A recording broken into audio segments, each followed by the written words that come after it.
이스라엘 백성을 향한 하나님 아버지의 눈물을 그에게 허락해 주셨고 그가 그의 민족을 위해 많은 눈물을 흘렸기 때문입니다. 북이스라엘이 멸망한 이후에 한 100여 년이 지나고 이제 남유다도 주위의 세력에 의해서 많은 핍박과 환난과 고통을 당하는 때에 예레미야 선지자가 등장을 합니다. 우리가 선지서들이 다 그렇듯이 예레미야서도 읽기가 그렇게 쉬운 성경은 아니라고 그렇게 생각하는 분들이 많으십니다. 선지서의 특성상 이스라엘의 죄악 그리고 하나님의 경고와 심판이 계속해서 반복되어지는 그런 일들이 있기 때문에 그렇습니다. 우리는 보통 선지서를 읽으면서 그런 생각을 하게 됩니다. 정말 유다, 이스라엘이 얼마나 타락하였기 때문에 하나님은 선지자들을 이렇게 보내서 계속 경고하는데도 그렇게 변하지 않고 계속해서 이렇게 죄악 속에 머물까? 정말 예레미야 선지자를 통해서 하나님 아버지의 눈물을 보여주셨음에도 불구하고 이스라엘 백성들은 왜 그렇게 죄악 속에서 동일하게 반복하며 살아갈까? 물론 이스라엘의 타락, 유다의 타락은 하루 이틀의 문제는 분명히 아니었습니다. 요시야 왕의 아버지 아몬이라는 왕과 그 요시야 왕의 할아버지, 즉 아몬 왕의 아버지인 므낫세는 유다의 악한 왕 중에 악한 왕이라고 기록되어지는 정말로 악한 왕이었습니다. 즉 악 중에 악이었습니다. 그래서 이스라엘이 타락과 고통과 아픔 속에 분명히 있었습니다. 그러나 요시야 왕은 조금 달랐습니다. 성전에서 하나님의 말씀을 발견하고 그가 온 이스라엘 백성들과 함께 주님 앞에 회개하며 다시 나아가게 됩니다. 그리고 하나님께서 요시야 왕과 그 시대에 이스라엘의 재부흥의 역사를 허락해 주셨습니다. 즉 예레미야 선지자가 등장하는 때에 바로 요시야 왕이 재부흥의 역사를 이루고 있었던 그때에 함께 하나님께서 예레미야를 이스라엘에게 허락해 주신 겁니다. 예레미야 1장 2절은 그것을 우리들에게 분명히 말씀해 주십니다. 아몬의 아들 유다 왕 요시야가 다스린 지 13년에 여호와의 말씀이 예레미야에게 임하였고, 우리는 이 말씀을 통해서 꼭 기억해야 할 것이 있습니다. 지금 눈에 보이는 것들이 잘 나간다고 모든 것이 다 괜찮다라고 생각되어지는 그 시간에도 우리는 결코 방심을 해서는 안 된다는 사실입니다. 아니 오히려 모든 것이 잘 되어가고 있다라고 생각하는 그 시간에 우리는 더더욱 깨어서 기도하며 나아갈 수 있어야 합니다. 오늘의 말씀을 함께 읽었는데요, 오늘의 말씀을 함께 읽으면서 주님께서 이스라엘 백성들에게 이렇게 예레미야를 통해서 말씀하시면서 한 단어를 이야기하십니다. 내가 기억하노니 라고 기록되어 있습니다. 즉 내가 기억한다, 영어로 I remember 라고 얘기하는 이 단어가 오늘 말씀의 제목인 자카르라는 단어입니다. 자카르를 얘기하면 보통 자카르타가 생각이 납니다. 전혀 상관이 없습니다. 자카르타하고는 전혀 상관이 없는데 앞에 세 단어가 같습니다. 자카르. 이 자카르란 단어는 이 구약에 굉장히 많이 등장하는 단어입니다. 보편적으로 기억하다라는 단어로 의미로 그렇게 기록되어져 있습니다. 하나님이 이스라엘 백성들의 아픔과 고통을 기억하고 있고 또 이스라엘 백성들을 향해서 너희가 하나님의 행하신 일들을 기억하라라고 말씀할 때 그 기억이 바로 자카르라는 단어입니다. 그런데 오늘 여기서 주님께서 이스라엘 백성들에게 예레미야 선지자를 통해서 이스라엘 백성들에게 심판과 경고를 하면서 지금 내가 너희들과 함께 지냈던 삶들을 기억하고 있다라고 그렇게 말씀하고 계십니다. 오늘 여기서 주님이 기억한다라는 이 단어는 단순히 내가 어떤 과거의 사건을 기억한다라는 것이 아닙니다. 주님께서 이스라엘 백성들을 향해서 이야기하시는 기억한다라는 것은 내가 너희와 함께 했었던 그 시간들을 기억하고 있는데, 그 때들을 기억하고 있는데, 그 모습을 기억하고 있는데 다시 너희와 그 시간으로 그 모습으로 돌아가기를 원한다.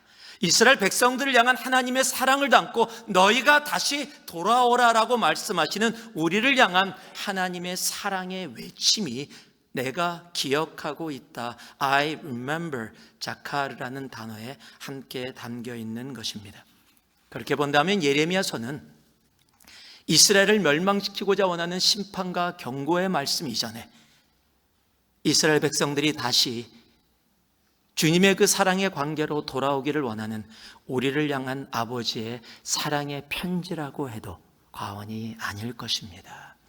우리 하나님은요, 심판을 외치고 경고를 하시는 중에도 하나님의 백성들이 다시 주님께 돌아오기를 원하시는 사랑의 하나님이십니다. 그 주님의 사랑에 오늘 이 말씀을 통해서 우리가 함께 반응하고 결단할 수 있는 은혜가 있기를 주님의 이름으로 축복합니다. 그렇다면 주님께서는 이스라엘 백성들에게 내가 기억하고 있는 그 하나님의 그 사랑, 무엇으로 돌아오라고 말씀하고 계실까요? 1절과 2절의 말씀입니다.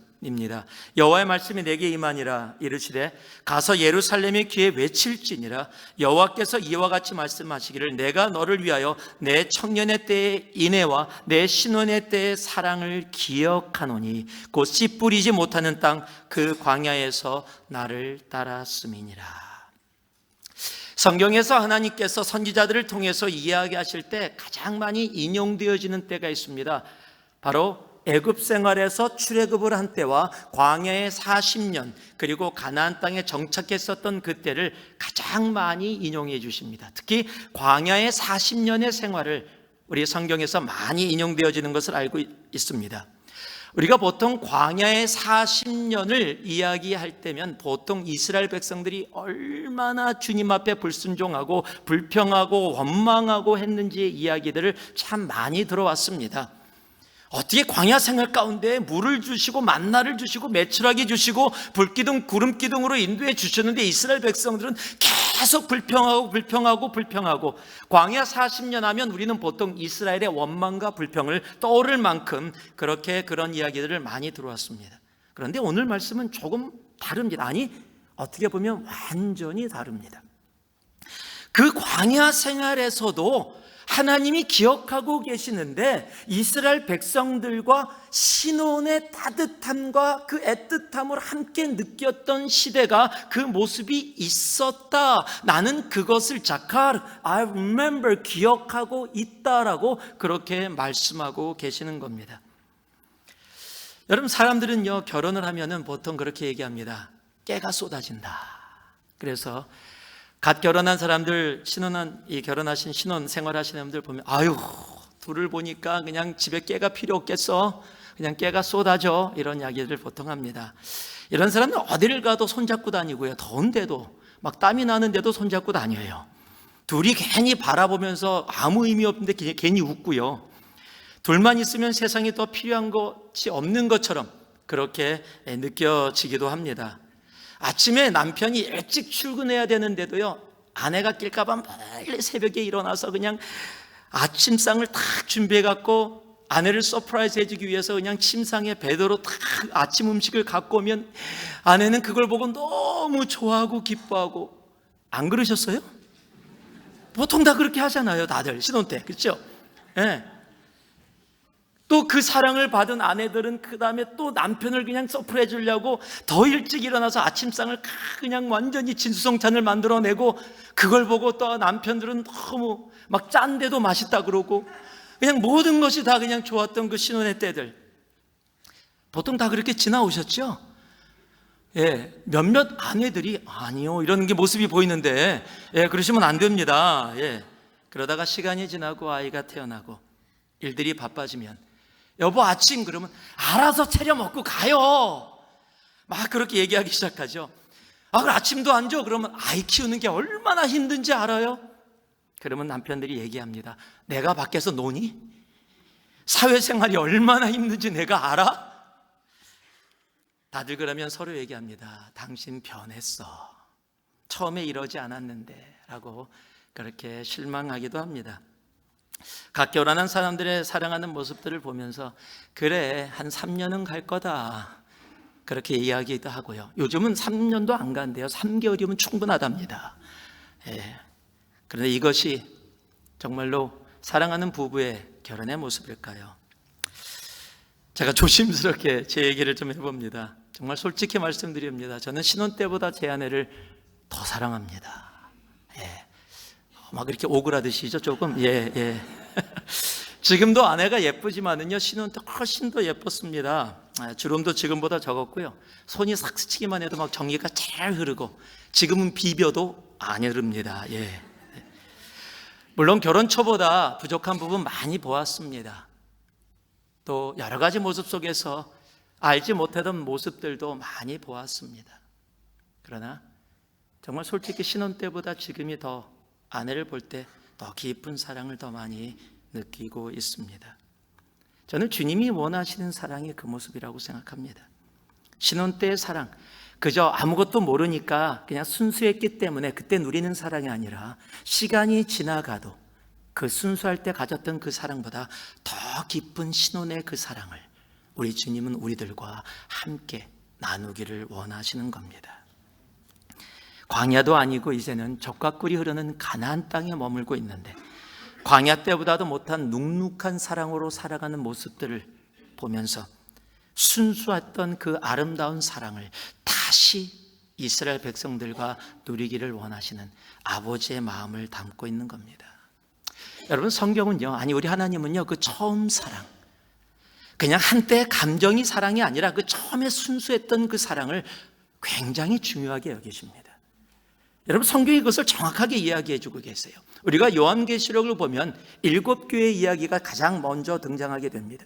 그 중에 가장 첫 교회가 우리가 너무도 잘 아는 에베소 교회입니다. 요한계시록 2장에 보면 에베소 교회를 이야기하면서 맨 처음에 칭찬으로 시작합니다. 너희가 정말로 놀라웠다 그러면서요, 내가 내 행위와 수고와 인내를 알고 또 악한 자들을 용납하지 아니한 것과 자칭 사도라 하되 아닌 자들을 시험하여 그의 거짓된 것을 드러낸 것과 신앙의 깊이가 있었기에 정말로 악한 것들이 오고 거짓된 것들이 오는데도요, 신앙의 깊이로 그것들을 다 분별하고 이겨낼 수 있는 놀라운 교회였습니다. 또한 내가 참고 내 이름을 위하여 견디고 게으르지 아니하였다. 환난 가운데서도 인내하고 그 가운데서도 게으르지 아니하고 열심히 주님을 향해 나아갔던 교회임을 주님께서는 칭찬해 주십니다. 그런데 성경에요, 꼭 이런 칭찬 다음에 이런 단어가 붙으면 위험해지기 시작합니다. 그러나 나 당신 너무 사랑해, 당신 정말 최고야, 그런데 그런 문제가 있는 거예요.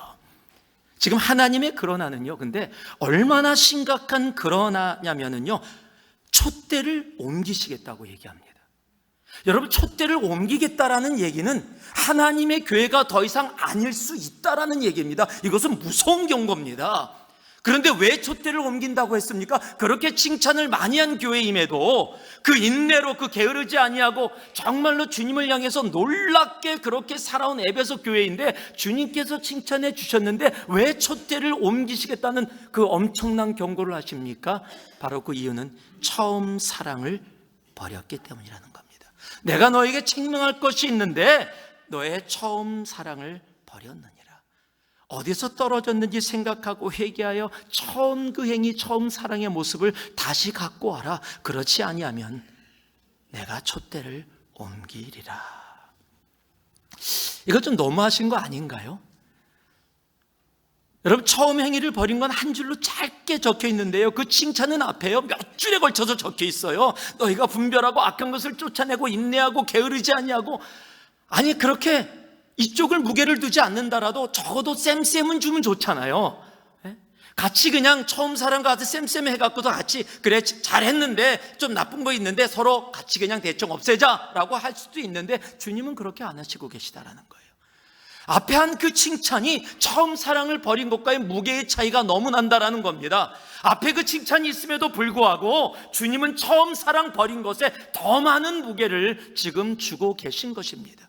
여러분, 우리 주님은요, 내가 교회에서 어떤 생활을 하고 있느냐, 어떤 봉사를 하고 있느냐, 어떤 수고를 했느냐, 예, 칭찬해 주십니다. 그거 귀한 것입니다. 하나님은 그거 원하십니다. 그러나 하나님이 더 많은 무게를 두고 계신 것이 계세요. 그것이 우리와의 관계입니다. 하나님은 우리와의 그 사랑의 관계를 훨씬 더 무게를 둡니다. 비교할 수 없을 정도로 무게를 두십니다. 왜냐하면요, 우리 주 예수 그리스도가 십자가에 달려 죽기까지 자신의 생명을 피 흘려 내어주신 이유가 깨어졌던 그 사랑의 관계를 다시 화목해서 하나님과의 화목한 사랑의 관계로 돌이키기를 원하신 것이기 때문에 그렇습니다. 여러분, 교회에서 봉사하고 신앙생활 열심히 하는 거 중요합니다. 그러나 그 과정 가운데 나의 주님을 향한 사랑이 눅눅해지고 처음 사랑을 잊고 잃는다면 여러분, 그것처럼 불쌍한 것은 없는 겁니다. 주님의 자녀들이 사랑을 잃으면요, 주님의 자녀가 아니라 종교인이 되어져 버립니다. 부부가 사랑을 잃으면 아무리 법적으로 부부라고 하더라도 그것은 아무 의미가 없는 모습이 되어지기 때문입니다. 여러분께 한번 말씀드렸던 기억이 있습니다. 여러분, 성경에 나오는 바리새인이라는 단어를 들으면 우리는 무엇을 먼저 떠오르십니까? 아마 나쁜 놈들이라는 단어가 가장 먼저 떠오를 겁니다. 자, 한번 연습해 볼까요? 옆에 분들 향해서 아우, 당신을 보면 바리새인 같아요. 자, 한번 해보세요. 옆에 분에게 당신을 보면 바리새인 같아요. 기분 좋으신 분 계십니까? 아마 없을 겁니다. 기분 좋은 사람 없을 거예요. 바리새인은 크리스찬들에게 나쁜 놈들, 위선자들, 여러분, 주님께서 회칠한 무덤, 독사의 자식이라고 그렇게 말씀한 그런 사람들의 이미지를 우리는 알고 있고 담고 있기 때문에 그렇습니다. 여러분, 그런데 이 바리새라는 단어는 성경의 구약에는 전혀 등장하지 않는 단어입니다. 구약에 아무리 여러분이 눈을 씻고 찾아봐도 바리새라는 단어는 절대 등장하지 않습니다. 근데 신약에는 등장을 합니다. 즉, 구약과 신약 사이에 우리가 암흑기라고 불려지는 그 400년 사이에 무슨 일이 있었고 그곳에서 바리새가 등장했고 그래서 신약 시대에 바리새인이라는 존재가 생기게 된 것을 우리들이 알 수 있습니다. 그 신약과 구약 사이의 시기는요, 그리스의 왕조 중에 하나인 셀루코스가 이스라엘 그 지역을 다스리고 있었던 때입니다. 많은 나쁜 왕들이 있었지만요, 그 셀루코스 왕조의 중에서 안티오쿠스 4세라는 왕은 정말로 나쁜 왕이었어요. 이스라엘 백성들이 하나님을 어떻게 믿는지를 알면서도 핍박하기 위해서 이스라엘 사람들이 성전에 들어가려고 하면 그 앞에다가 돼지 머리를 갖다 놓고 돼지 머리에 절을 하고 뽀뽀를 해야 성전에 들어갈 수 있게. 여러분, 이스라엘 사람들에게 돼지 머리는 부정한 겁니다. 그러니까 부정한 상태로 성전에 들어갈 수 없어요. 그건 말이 안 되는 겁니다. 부정한 상태로 성전에 들어가면 죽게 되어지는 거예요. 그렇기 때문에 절대 할 수 없는 일을 시킨 겁니다.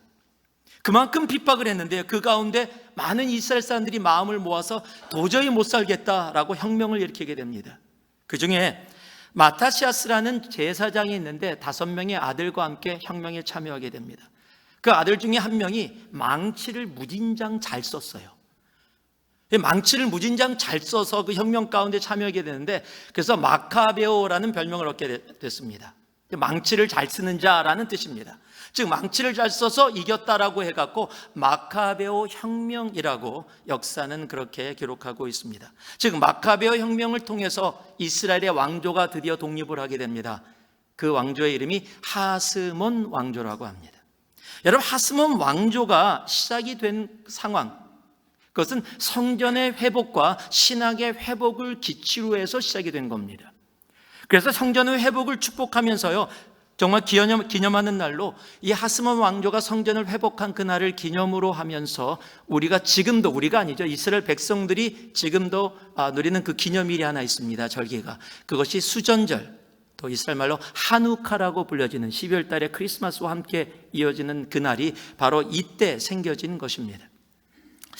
그런데요, 이 하스몬 왕조가 성전 회복과 신앙 회복을 통해서 시작이 되어졌는데 오히려 그리스 사람들보다 더하게 헬라화를 이뤄갑니다.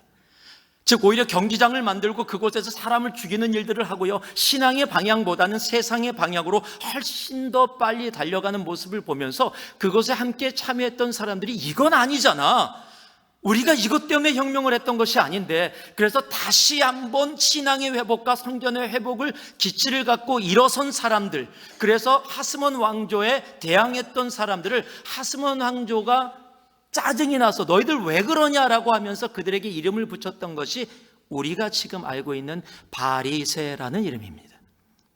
여러분, 바리새라는 뜻은 반대하는 자, 반항하는 자라는 뜻을 갖고 있었던 말입니다. 이것이 바리새의 시작이에요. 신앙의 회복, 성전의 회복. 그런데 얼마 지나지 않아 예수님이 그들을 향해서 독사의 자식들아, 해칠한 무덤아 라고 불려지는 이름으로 변질되었다라는 겁니다. 여러분, 반대하는 자, 반항하는 자라는 이름의 의미를 갖고 있는 이름이 또 하나 있습니다. 바로 프로테스탄트, 개신교, 바로 우리들을 지칭하는 말입니다. 가톨릭의 부패에 거슬러서 올바른 신앙의 기치를 갖고 오직 복음, 오직 신앙, 오직 은혜라는 모토를 가지고 일어났던 그 사람들을 가톨릭은 프로테스탄트라고, 반항하는 자, 저항하는 자라고 그렇게 불렀습니다. 그런데 그 이름이 우리가 이야기하지 않아도 지금 어떤 이름으로 세상 사람들에게 인식되어지고 있는지 우리는 너무도 잘 압니다. 여러분, 처음 사랑을 잃으면 변질되어질 수밖에 없습니다. 바리새라는 이름은 결코 나쁘게 시작된 이름이 아닙니다. 그런데 우리는 그 바리새라는 이름을 내 친구를 향해, 아니 누가 나를 향해서 이 바리새 같은 사람아라고 이야기한다면 기분 나빠하는 이름으로 변질되어졌다라는 겁니다. 그 이유가 무엇입니까? 처음 사랑을 잃었기 때문입니다. 하나님은 그래서 말씀해 주시는 겁니다. 내가 그 광야에서 아무것도 없었던, 사람이 살지 않는 그 땅 속에서도 나를 신뢰하고 믿고 따랐던, 너희와 함께 나눴던 그 처음 사랑을 가졌던 신혼의 때를 내가 기억하고 있다. 너희 안에도 그 첫사랑이 있음을 내가 안다. 이제는 그 눅눅한 사랑에서, 그 종교의 모습에서, 그 바리새 모습에서 다시 회복하고 회개하고 돌아와 나와 그 첫사랑의 모습으로 다시 나아가자라는, 우리를 향한 첫사랑으로, 처음 사랑으로 돌아오는 아버지의 사랑의 마음을 담고 있는 단어가 바로 자카를 기억하고 있다는 단어입니다. 여러분에게 묻습니다. 여러분은 하나님께 처음 사랑을 기억하고 계십니까? 아니, 지금도 간직하고 계십니까? 아침에 일어나면 무엇을 하기도 이전에 내가 말씀을 피고 그 말씀 속에 하루를 시작하는 힘을 얻고, 그 말씀을 묵상하면서 그 말씀이 꿀처럼 달아서 회사 가야 되는데, 학교 가야 되는데, 말씀 더 읽고 싶어서 정말 안타까운 마음으로 성경을 덮고 그 말씀을 묵상하면서 회사나 학교로 가던 여러분, 그 처음 사랑을 기억하십니까? 찬송가 한 곡을 불러도 그 가사가 내 마음속에 와닿아서 그 가사로 인해서 기뻐하고 그 가사 한마디로 인해서 눈물을 흘리며 주님 앞에 감사하던 때를 여러분들은 기억하고 계십니까? 나를 힘들게 하고 나를 미워하는 사람이 있음에도 불구하고 그를 미워하기보다는 주님의 사랑 때문에 용서하게 되어지고 안타깝게 생각했던 여러분, 그 순간들을 기억하고 계십니까? 오늘 하나님은 우리들에게 다시 말씀해 주시는 겁니다. 그 처음 사랑으로 다시 돌아오라고. 하나님이 기억하고 계시는 그 사랑으로 다시 돌아오라고. 처음 사랑을 잃으면 바리새가 되어집니다. 하나님은 그 처음 사랑을 다시 우리 안에서 회복하고 그 처음 사랑으로 돌아오기를 간절히 원하고 계십니다. 신앙생활은 내가 얼마나 무엇을 많이 했느냐가 아닙니다. 내가 수십 년을 믿어왔느냐, 그것도 중요한 일이지만 우리 주님은 그것보다 더 중요하게 생각하시는 것이 있습니다.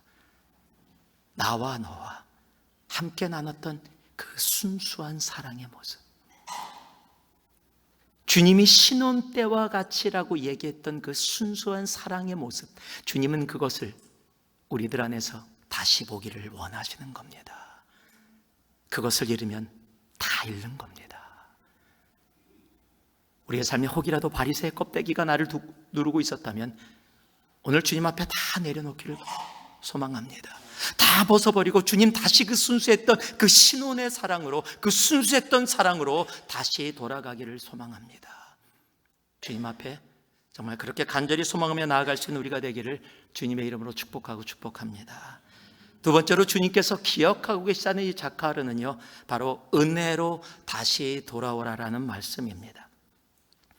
6절 말씀을 보니까요, 그들이 우리를 애굽의 땅에서 인도하여 내시고 광야 곧 사막의 구덩이 땅, 건조하고 사망의 그늘진 땅, 사람이 그곳으로 다니지 아니하고 그곳에 사람이 거주하지 아니하는 땅을 우리가 통과하게 하시던 여호와께서 어디 계시냐 하고 말하지 아니하였도다. 지금 오늘 이 말씀이 무슨 말씀입니까? 지금 광야 40년 동안 사람이 살 수 없는 땅에서 하나님께서 그들을 사랑해 주셔서 무사히 가나안 땅까지 오게 하셨는데, 지금 사람들이 하나님이 어디 계시냐라고 말하지 아니하였다라는 겁니다. 대체 이게 무슨 뜻입니까? 여러분, 심플하게 이렇습니다. 여러분, 제가 집에 들어가면요, 우리 딸들이 당연히 아내가 있는데 당신 왔어요 라고 맞이하면 제가 들어가면서 분명히 오후 시간에 하늘이나 나라가 있어야 되는 시간에 하늘이나 나라가 만약에 없다면은요, 뭐 지금 하늘이는 대학교가 있지만은 나라가 없다면 제가 물을 겁니다. 나라 어디 있어? 그런데요, 제가 나라가 있을 시간에 나라가 없는데도 아무 생각 없이 지나고 이틀 지나고 3일 지나다가 뭔가 이상하다, 그러고 나서 그때서야 아내가 우리 나라 어디 갔어요? 그랬어? 라고 한다면 여러분, 정말 저는 나쁜 아빠입니다. 딸의 존재가 있는지 없는지조차 신경도 안 쓰고 묻지도 않는다면, 여러분, 사랑하는 사람이라면 어느 곳에 지대하고 갔는데 그곳에 그 사랑하는 사람이 없으면 어딨어? 라고 묻는 것이 너무도 당연한 겁니다.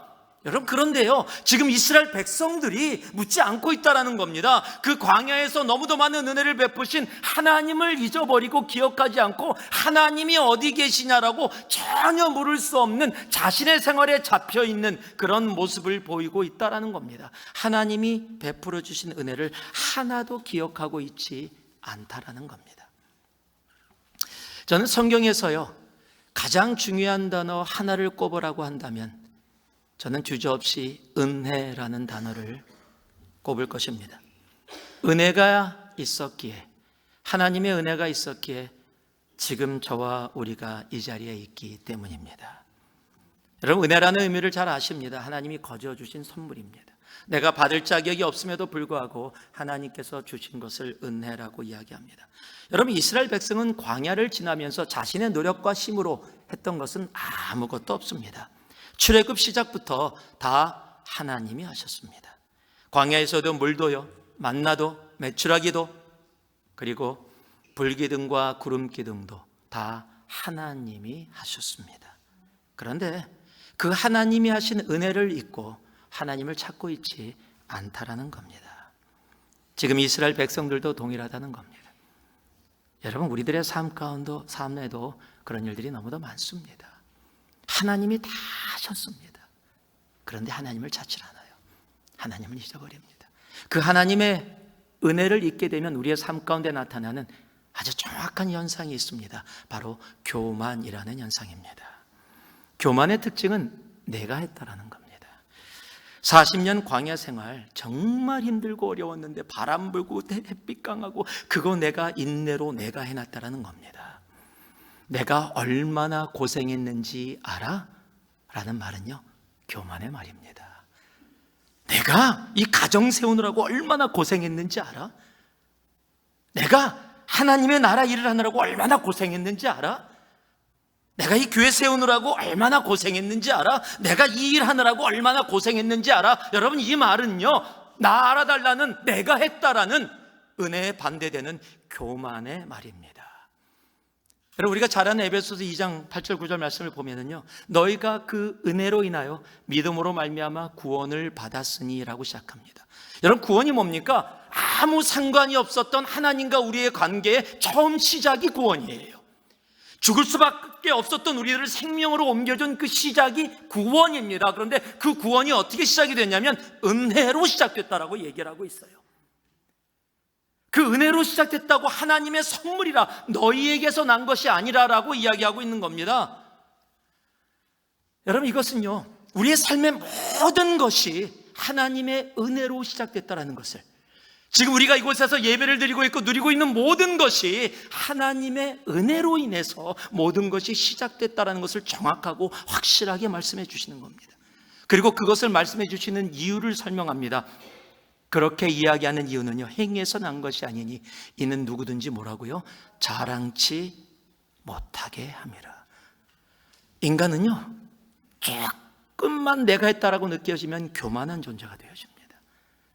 나를 자랑하고 싶어하는 존재가 되어집니다. 내가 누군데, 내가 얼마나 했는데. 성경은 우리들에게 분명히 말씀해 주십니다. 은혜다라고요. 우리가 한 것이 아니라는 겁니다. 하나님이 하셨다라는 겁니다. 여러분, 그 은혜의 자리로 다시 돌아오라라고 말씀해 주시는 것이 하나님이 I remember, 자카를 기억하고 있다라는 말씀입니다. 여러분, 그 은혜의 자리로 돌아갈 수 있기를 소망합니다. 내가 한 것이 아닙니다. 하나님이 하셨습니다. 우리가 지금 이곳에서 그래서 이렇게 예배를 드릴 수 있는 것도 하나님의 은혜입니다. 여러분, 새누리교회가 바로 하나님의 은혜입니다. 여러분, 내 옆에 있는 형제 자매가 바로 하나님의 은혜입니다. 이 새누리 공동체 하나님께서 새로운 형제 자매를 계속해서 만나게 하시고 서로 섬기게 하시는 것이 바로 하나님의 은혜입니다. 주일에 마음 편히 기쁨으로 이렇게 예배의 자리에 나올 수 있는 것도 하나님의 은혜입니다. 내가 호흡할 수 있는 것도, 나의 가정도, 나의 자녀도, 나의 건강, 그리고 내 두 팔과 내 두 발도 다 하나님의 은혜입니다. 사도 바울처럼 나의 나된 것이 다 하나님의 은혜라라고 고백할 수 있는 여러분, 그 모습, 하나님 그 모습으로 우리가 다시 돌아오기를 원하고 계십니다. 무엇을 했습니까, 우리가? 내가 자녀들 키우느라고 얼마나 고생했는지. 여러분, 그 자녀 내가 만들었습니까? 아니요. 하나님이 주셨습니다. 지금까지 좀 속상한 일이 있었고 힘든 일이 있었지만요, 생명 갖고 지금 우리 자녀들이 살아가고 있는 거, 그거 하나님의 은혜입니다. 하나님께서 생명 걷어가시면 내가 아무리 노력하고 힘써도 아무 소용없습니다. 오늘 우리가 이곳에서 이렇게 앉아서 함께 찬송하고 기도하며 주님 앞에 말씀 가운데, 찬양 가운데 나아갈 수 있는 거, 여러분, 내가 열심을 내서요? 내가 힘을 내서요? 내가 교회에서 열심히 신앙생활을 하고 있기 때문에? 아니요. 하나님의 은혜입니다. 여러분, 하나님이 허락해 주지 않으신다면 이곳에 앉아있을 수 있는 사람 한 명도 없습니다. 새누리교회, 하나님의 은혜가 아니라면 지금 이곳에 있을 수 없는 교회입니다. 내가 하는 것이 아닙니다. 하나님이 하셨습니다. 하나님은 그 은혜의 자리에, 그 은혜의 관계 속에 다시 우리가 돌아오기를 원하고 계십니다. 그 은혜의 자리에 돌아갈 수 있는, 내가 아니라 내가 얼마나 고생했는지 알아, 내가 얼마나 열심히 했는지 알아가 아니라 하나님이 하셨습니다. 한번 따라해 보실래요? 하나님이 하셨습니다. 여러분, 그 고백이 내 영혼에서 진심으로 고백되어지는 고백되기를 소망합니다. 주님은 그 은혜의 자리에 우리가 있기를 원하십니다. 마지막으로 하나님이 기억하고 계시는 그 자카르는요, 주신 것보다 주신 이에게로 다시 돌아오라라는 하나님의 우리를 향한 외침이십니다. 7절과 8절을 보니까요, 내가 너희를 기름진 땅에서 인도하여 그것의 열매와 그것의 아름다운 것을 먹게 하였거늘 너희가 이리로 들어와서는 내 땅을 더럽히고 내 기업을 역겨운 곳으로 만들었으며 제사장들은 여호와께서 어디 계시냐 말하지 아니하였으며 율법을 다루는 자들은 나를 알지 못하며 관리자들도 나에게 반역하며 선지자들은 바알의 이름으로 예언하고 무익한 것들을 따랐느니라. 여러분, 40년 광야 생활을 마치고 드디어 젖과 꿀이 흐르는 가나안 땅에 들어왔습니다. 이제는 더 이상 한 음식만 먹지 않아도 됩니다. 여러분, 광야 생활 가운데 주님께서 만나를 은혜로 주셔서 먹게 하신 것 참으로 감사한 일입니다. 그런데 40년 동안은 정말 만나만 먹었잖아요. 만나찌개, 만나침, 만나부침, 그냥 맨날 만납니다. 전부 다 만나만 먹었는데 이제 가나안 땅에서는요, 여러 가지 음식과 열매들을 먹을 수 있는 그 은혜를 허락해 주셨습니다. 풍요함을 더해 주셨어요. 그랬더니 그 풍요함으로 인해서 그 풍요함을 주신 하나님을 잊게 되어졌다라는 겁니다. 그래서 하나님이 어디 계시냐라고 찾고 있지 않다라는 겁니다. 제가 남가주에 있었을 때 한 성도님을 만났습니다. 고민을 털어놓으면서 목사님, 제가 상황이 너무 힘듭니다. 직장에서 레이오프 당했고 지금 빠른 시간 안에 직장을 다시 구하지 못하면 신분의 문제도 어려워져서 한국으로 돌아가야 되는 그런 상황이 되어졌습니다. 그래서 제가 얘기했어요. 그럼 우리 같이 새벽 기도하자고. 좋다 그래요.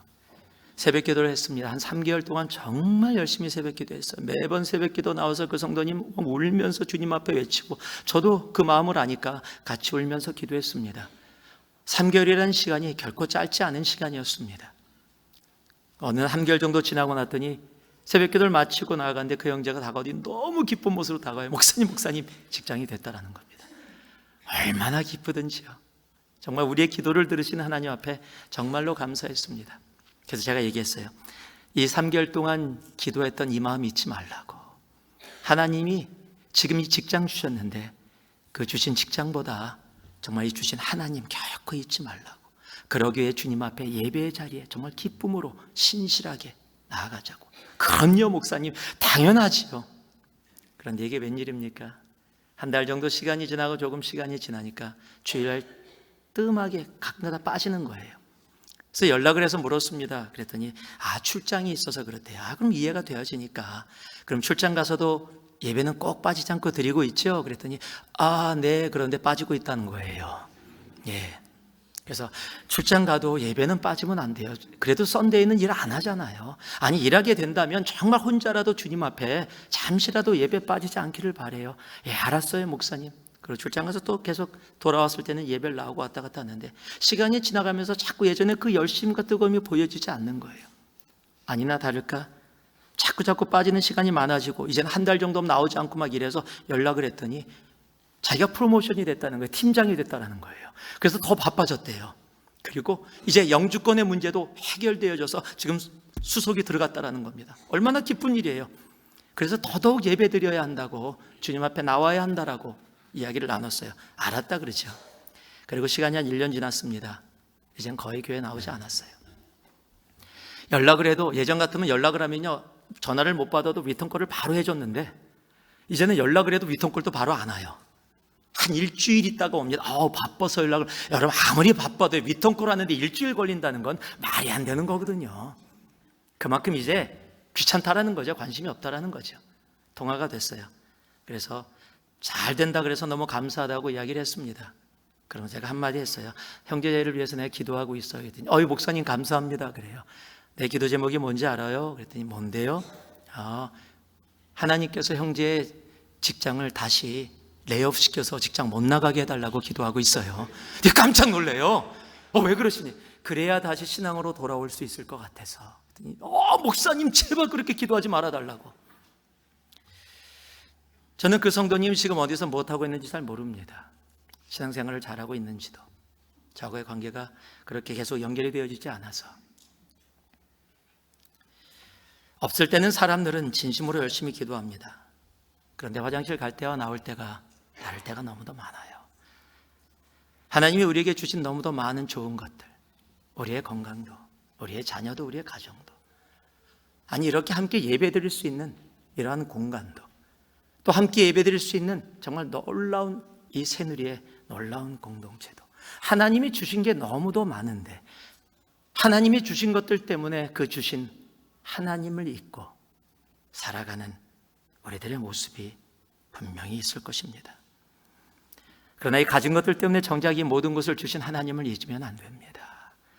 주신 것보다 주신 이를 기억하고 사는 삶이 정말로 복된 삶이기 때문에 그렇습니다. 우리는 욥의 고백을 합니다. 모든 것을 잃고 나서도 그 욥이 하나님께 드렸던 고백, 주신 이도 여호와시요 거두시는 이도 여호와시니. 여러분, 이 고백이 우리의 고백이길 소망합니다. 주님 한 분만으로 만족하며 살아갈 수 있는 우리가 되기를 소망합니다. 주님이 자카르, I remember, 기억한다라는 말씀은 첫사랑으로 다시 돌아오라는 하나님의 간절한 우리를 향한 사랑의 외침입니다. 내가 했다라는 교만의 자리, 바리새의 자리, 사탄의 자리에 가지 말고 겸손한 은혜의 자리, 하나님이 하셨습니다라는 자리로 돌아오라는 우리를 향한 하나님의 외침이십니다.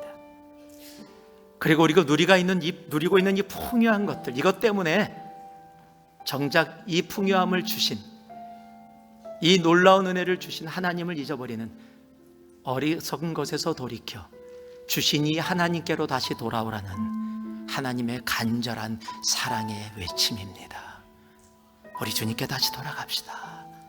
주님이 기억하고 계신 그 순수한 첫사랑 신혼의 사랑으로, 그 은혜의 자리로, 그 하나님의 품으로 다시 돌아갈 수 있기를 소망합니다.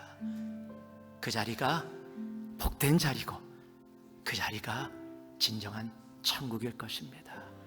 이 한 주 우리의 걸음걸음이 주님께 돌아가는 걸음이 되기를 소망합니다. 주님과 멀어졌던 나의 삶이 있다면 오늘 결단하고 기도하고 회개하고 다시 주님께 돌아가, 주님, 내 삶이 주님을 더더욱 사랑하길 원합니다, 더더욱 사랑합니다 라는 눈물의 고백이, 여러분, 하나님의 말씀을 읽으면서 좀 눈물이 났으면 좋겠어요.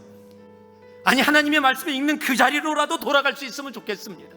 무릎을 꿇고 기도하면서 하나님과의 그 사랑의 감격 때문에 하나님께 찬송하며 기도하며 눈물을 흘릴 수 있는, 감격할 수 있는 우리가 되어지기를 진심으로 소망합니다.